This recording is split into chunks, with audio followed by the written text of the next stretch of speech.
तो गाइस, पिछले लेक्चर तक हम लोगों ने स्टडी कर चुके हैं पूरा का पूरा आपका इलेक्ट्रिक फील्ड और इलेक्ट्रिक चार्जेस। ठीक। अब कुछ न्यूमेरिकल क्वेश्चंस देखो। एक पेंडुलम है और उस पेंडुलम का क्या है कि कुछ इस तरह से स्ट्रक्चर्स बना हुआ है कि एल लेंथ है, ये भी एल लेंथ है, और इस वाले पॉइंट पे भी और इस वाले पॉइंट पे भी कुछ दो चार्जेस हैं। क्या क्या? क्यू चार्ज और each pendulum having a mass कितना? स्मॉल एम मास है। और इन दोनों के बीच का जो डिस्टेंस है ये कितना है? एक्स। और ये इस नॉर्मल के साथ थीटा वेक्टर और ये भी थीटा वेक्टर पे इस तरह से सस्पेंडेड है। ठीक। अब आपको कैलकुलेट करना है इसका equilibrium conditions. X is equal to, याद है कुछ आपको, Q square divide by 2 epsilon naught M G, और यहाँ आ जाएगा एल की पावर 1/3। ये कैलकुलेट करना है आपको। कैसे कैलकुलेट होगा ये? सबसे पहले तो आप ये देखो कि जब यहाँ पर इस तरह से कुछ सस्पेंडेड होता है, ये और ये Q और ये Q, ये दोनों के बीच का फोर्स कितना हो जाएगा अगर दो चार्जेस x डिस्टेंस में हैं?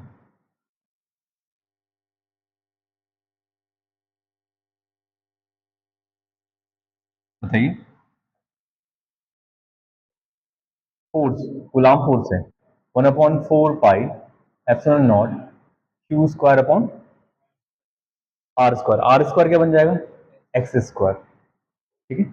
अगर ये x है तो यहाँ से मिड पॉइंट पे तो इसका इक्विलिब्रियम कंडीशन है, इक्विलिब्रियम पॉइंट आएगा। और मिड पॉइंट पे जब आएगा तो यहाँ से यहाँ तक का डिस्टेंस क्या होगा? x/2। और इधर भी क्या होगा? x/2। ये x/2 डिस्टेंस पे आ जाएगा। क्लियर हो रहा है? अब यहाँ से इसको क्वेश्चन नंबर आप फर्स्ट मान लीजिए। साथ ही साथ ये जो फोर्स है, अब इसमें देखिए, इसमें जो अप्लाइड टेंशन होगा, ये टेंशन इस वायर पे लगने वाला जो टेंशन होगा वो तुम्हारा कितने तरह के वेक्टर्स क्रिएट करेगा? दो वेक्टर क्रिएट करेगा। ठीक है।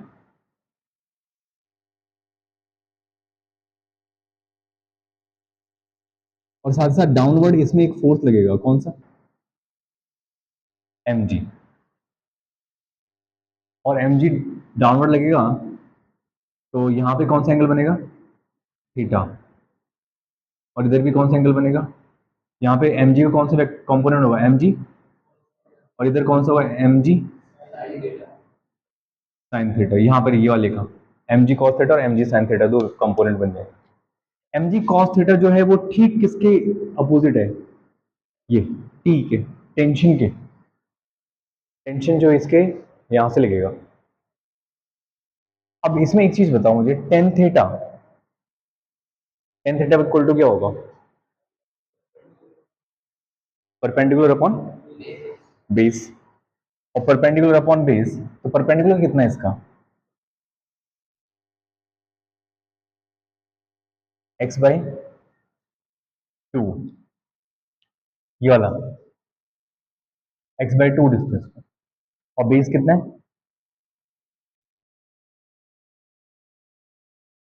इसमें टेन थीटा भी एक वैल्यू पुट करने के लिए कहा था। अच्छा, टेन थीटा हमारे पास कैसे आएगा? टेन थीटा के लिए ये दो कंपोनेंट इसमें आ जाएंगे। दो कंपोनेंट कौन कौन से? हाँ, साइन और कॉस।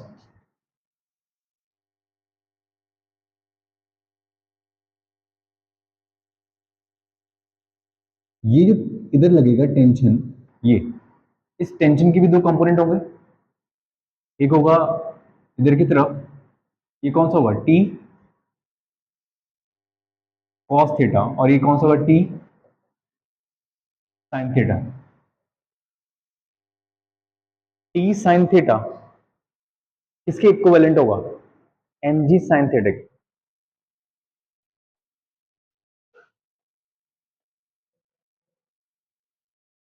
टी साइन थीटा इधर है, एम जी साइन थीटा इधर है। है, ये इधर है। और टी कॉस थीटा किसके बराबर होगा? टी कॉस थीटा, ये डाउनवर्ड है और ये कौन डाउनवर्ड है? ठीक, एम जी, एम जी। और एम जी किसके बराबर है? एफ, अच्छा sorry, M G sine theta किसके बराबर है? F E, electrostatic force. Electrostatic force कौन सा है? एम जी साइन थीटा इन दोनों चार्ज के बीच लगने वाले फोर्स की इक्विवेलेंट होगा। और ये टी साइन थीटा किसके बराबर होगा? डाउनवर्ड है तो ये एम जी के इक्विवेलेंट होगा। अब अगर इसका T sine theta upon T cos theta अगर आप निकालोगे तो आपको मिलेगा क्या? Tan theta. और टेन थीटा बराबर आ जाएगा F E upon M G, F E upon M G. अब ये थीटा जो है बहुत स्मॉल है, theta is very very small, इसको अप्रोक्सीमेट थीटा आप मान सकते हो ऐसे कंडीशन के लिए। और थीटा बराबर क्या होता है? आर का अपॉन रेडियस। रेडियस क्या है यहाँ पे? X upon two L, arc जो है एक्स बाई टू और एल। और ये किसके बराबर है? F E upon M G. यहां से क्या हो जाएगा? X upon two L is equal to F E का वैल्यू क्या है? One upon four pi epsilon naught Q square upon X square into M G. X square को जब भेजो एक्स क्यूब, टू से two cancel, Q square L upon two pi epsilon naught, यहाँ पे pi भी आएगा एक, epsilon naught M G. X is equal to Q square L upon two pi epsilon naught M G का power one by three. और ये question आपका JEE में आया हुआ है।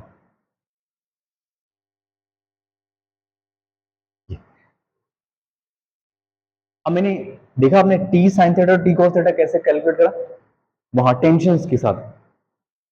अब आपका देखो जो फोर्स है ना दो चार्जेस के बीच का, वो कैसा है? एक फिजिकल फोर्स है, फिजिकल क्वांटिटी है। ठीक है, कोई डाउट कहीं पर? एफ ई कैसे एम जी साइन थीटा के बराबर बना? क्योंकि दोनों चार्ज के बीच लगने वाला फोर्स ऐसे होगा। और एम जी साइन थीटा, या दोनों अगर पॉजिटिव पॉजिटिव है तो फोर्स बाहर की तरफ होगा, एम जी साइन थीटा अंदर है तो बराबर होगा इसके। टी कॉस थीटा इधर और ये M G sine theta particle पे इक्विवेलेंट होंगे, इक्वल होंगे। ठीक है, आप चाहो तो इन कंपोनेंट को यहां पर भी सजा सकते हो। कौन सा? टी को।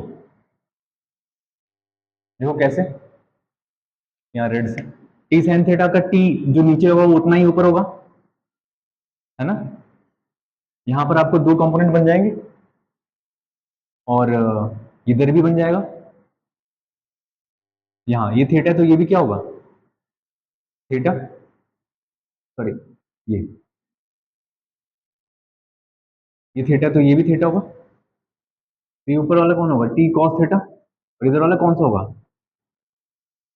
T sine theta. ठीक है ना? टेंशन कौन होगा? ये टेंशन होगा, टेंशन ये बस इस थ्रेड पे। और ये T cos theta, T cos theta किसके बराबर? एम जी की। टी साइन थीटा किसके बराबर? ये बाहर की तरफ कौन सा लग रहा है? एफ ई, दो चार्जेस के बीच का फोर्स। और नीचे की तरफ कौन लगता है? M G. तो टी साइन कॉस थीटा हमारा एम जी के बराबर, टी साइन थीटा किसके बराबर? एफ ई की इक्विवेलेंट। ये ये कंपोनेंट हो जाएंगे। डायग्राम में आप इतना थोड़ा करेक्शन कर सकते हो।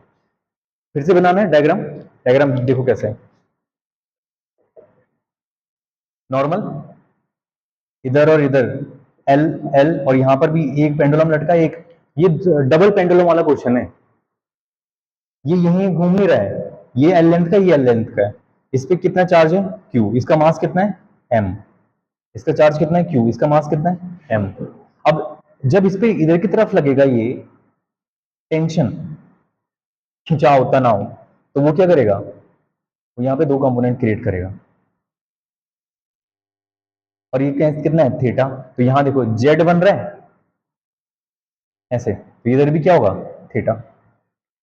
तो थीटा और इधर होने की वजह से इसके इधर वाले कंपोनेंट को क्या बोलेंगे, टी के, टी कॉस थीटा, इधर क्या बोलेंगे टी साइन थीटा। और यहाँ पर जो चार्ज क्यू है, ये क्यू है, इन दोनों के बीच का डिस्टेंस कितना है एक्स। एक्स डिस्टेंस होने की वजह से इन दोनों पे लगने वाला फोर्स रिपल करेगा दूसरे को, और रिपल्सन कहां की तरफ होगा बाहर। तो टी साइन थीटा एफ के बराबर हो गया। टी कॉस थीटा एम मास है तो डाउनवर्ड क्या लगता है एम जी, हो गया। इनको डिवाइड करा टेन थीटा आया। टेन थीटा को वेरी वेरी स्मॉल है, इज वेरी वेरी स्मॉल, तो ये बन गया। बाद में एफ का और एम जी का वैल्यू, थीटा बराबर होता है आर का अपॉन लेंथ, तो आर कितना है इसका x/2, और लेंथ क्या है रेडियस, आर का अपॉन रेडियस। ठीक है, चलिए ये क्वेश्चन अब कुछ और हम लोग डिस्कस कर लेते हैं। टू लॉन्ग स्ट्रेट वायर, और ये 2024 में ही क्वेश्चन आया है सीबीएसई के एग्जाम में। Two long straight wire, straight thin wire AB and CD have linear charge density 10 microcoulomb per meter.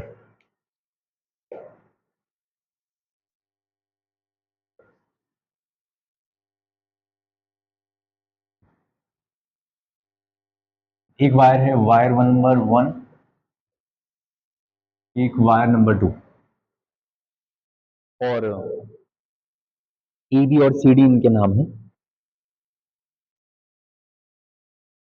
Okay, is positive positive positive positive positive positive positive,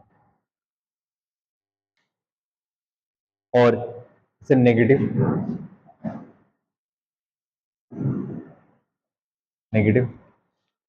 और इनके पास जो चार्ज डेंसिटी है वो है, एक के पास 10 microcoulomb per metre.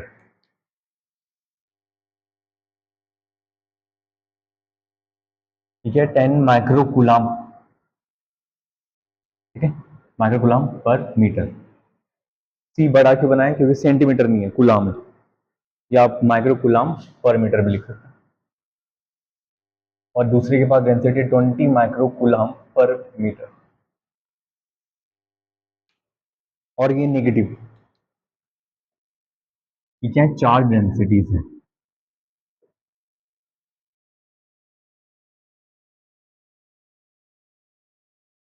Charge densities, ठीक है। They are kept parallel to each other at a distance 1 metre. कितना डिस्टेंस पे रखे हैं दोनों के दोनों को, 1 मीटर डिस्टेंस पे रखा है। ठीक है, 1 मीटर डिस्टेंस पे लगाया। आपको कैलकुलेट करना है net electric field and direction of net electric field and magnitude a point Midway between them. इनके बीच में, यहाँ पे पी पॉइंट पे मिडवे क्या होगा, 1 मीटर का हाफ कितना होगा, पी पे क्या करना है, एट पॉइंट पी मिडवे, यहां पर आपको ई निकालना है।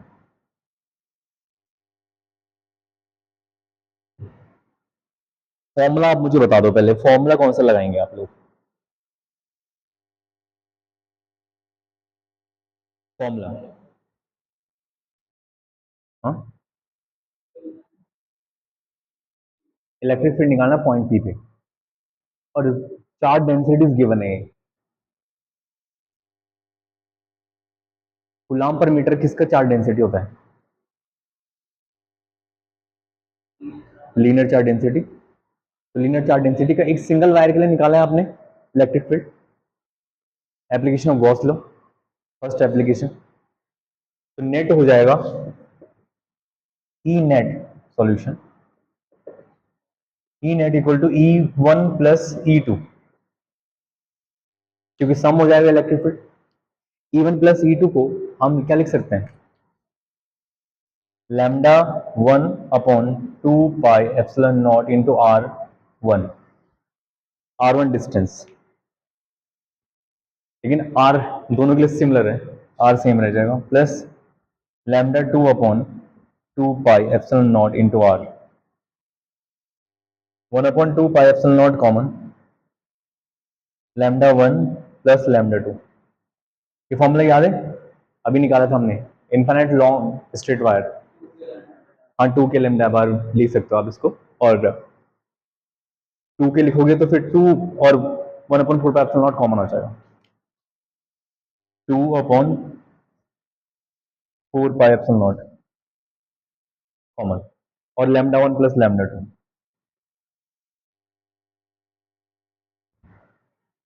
वैल्यू रखो और आंसर्स निकालो। अब जब डेंसिटी जो दे रखी है, माइनस में 20 है, ये 10 है, तो आप क्या करेंगे, माइनस नहीं करेंगे, ठीक है। डेंसिटीज आप किस में रखेंगे, मैग्नीट्यूड ओनली, ठीक, क्योंकि स्केलर क्वांटिटीज हैं। चलिए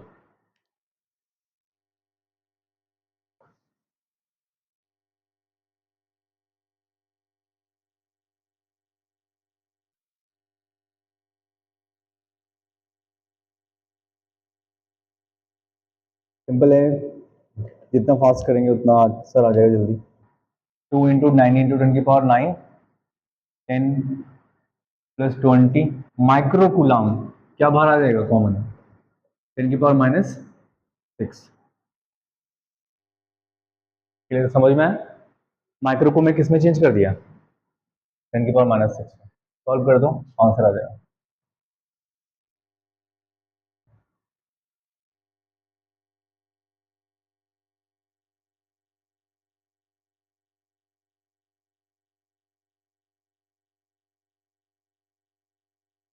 न्यूटन पर कूलाम, ठीक है। और एक टर्म और है, आर, आर, आर, आर कितना है, यहां से यहां तक 1 का हाफ कितना हो जाएगा, 1/2 मीटर, 1/2 मतलब 0.5,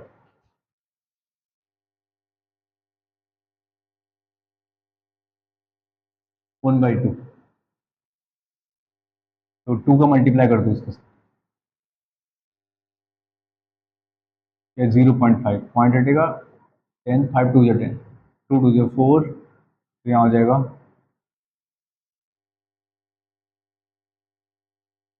108, 3 6, 1.08 इंटू 10 की पावर 6 न्यूटन पर कूलाम, ठीक है। डायरेक्शन किस तरफ होगी, नेट इलेक्ट्रिक फील्ड की, कौन सा मैग्नीट्यूड ज्यादा है, तो वायर 2 की तरफ, टूवर्ड्स वायर 2।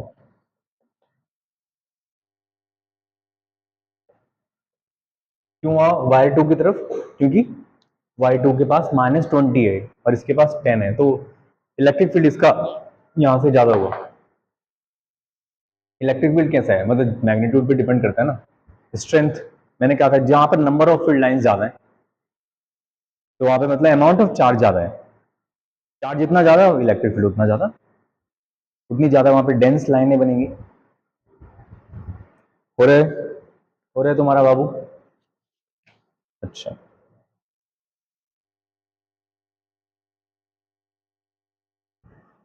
क्वेश्चन और तो आप लिखिए, two long straight wire, same यही क्वेश्चन है, ठीक। बस आपको क्या करना है, इस बार जो नेट फील्ड निकालना है वो भी पी पे निकालना है, लेकिन 10 पे निकालना है, 10 सेंटीमीटर डिस्टेंस पे। क्या कहा मैंने, और ये क्वेश्चन भी सीबीएसई में आया हुआ है, जरा बना लो, डायग्राम बना दो, ऐसा है।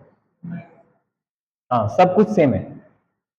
लैम्डा 1 10 माइक्रो कूलाम पर मीटर है, लैम्डा 2 मतलब इसकी डेंसिटी इतनी है, और दूसरे वाले की डेंसिटी है लैम्डा 2 -20 माइक्रो कूलाम पर मीटर। लेकिन जो इन दोनों के बीच का डिस्टेंस बोला है, कि यहाँ पर कितना है 1 मीटर, यहाँ पर है 30 सेंटीमीटर, और जो पी पॉइंट मिड में है, यहाँ पर है पी पॉइंट इतना डिस्टेंस पे 10 सेंटीमीटर में। बस निकालो जरा इसका ई नेट निकालो।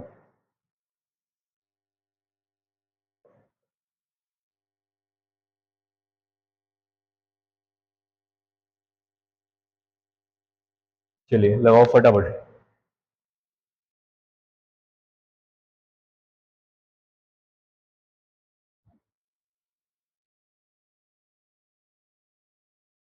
बन रहा है।